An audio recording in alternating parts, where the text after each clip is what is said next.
even then. But when you go with your heart prepared and you're faced at like flint towards Jerusalem, you will receive the word of the Lord. I mean, that will happen. And whether you understand it while you're there or after you get home, you will come back with the word of the Lord from Zion.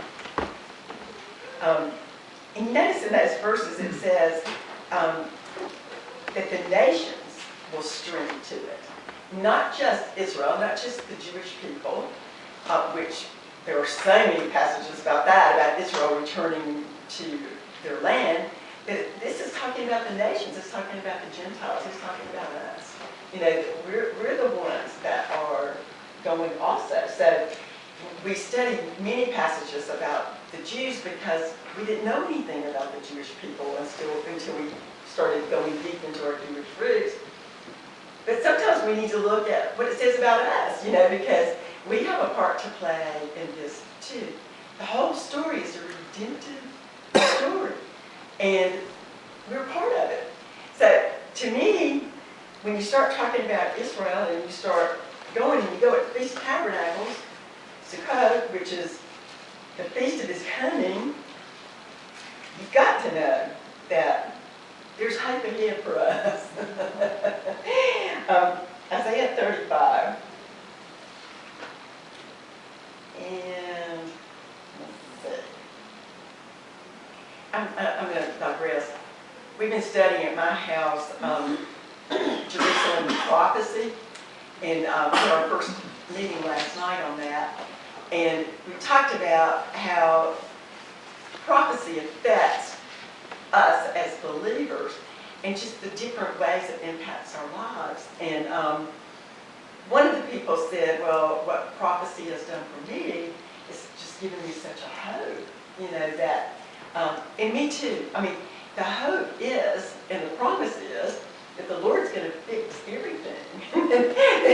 This that we live in and this hard times that we live in on this planet, all of that's going to change when King of Glory comes and plants His feet on the Mount of Olives, where we will stand and we will look towards the eastern gate, and we will realize that that spot that we're standing on in Jerusalem is going to be filled with the glory of the Lord, right there where we'll be. And just knowing that that is really going to happen gives you such a hope. And the other thing it does is it purifies your heart, because you want to be there. And this passage says, 35:8, and a highway will be there. It will be called the way of holiness. The unclean will not journey on it. It will be for those who walk in that way. Wicked fools will not go about on it. No lion will be there, nor will any ferocious beast get upon it. They will not be found there, for only the redeemed will walk there, and the ransomed of the Lord will return. They will enter Zion with singing. Everlasting joy will crown their heads. Gladness and joy will overtake them, and sorrow and sighing will flee away. So it purifies your heart because you want to be on the highway. So if you believe that you're a prophetic person and you're walking in prophetic destiny, and you've got your face set like flint toward Jerusalem, your soul is going to become purified as you go. Because this is the highway you're on. You're on the highway of holiness. So a lot of things are going to happen during this journey and during this time that we're going to have together. I don't think I've ever been with a whole group of people that I knew absolutely loved God with everything they have. I mean, this might be the first, because usually there are at least a few that you don't know, exactly where are they standing, with the Lord. So who knows what He's going to do with us in Zion? But I know that when we get there, that there will be a lot of worship going on, and there will be a lot of intercession going on. We'll see the whole country. We'll see it all from Dan. I don't know if we'll go all the way to Beersheba, but we'll go to the desert, to the Negev. made and ride camels. Y'all up for riding camels?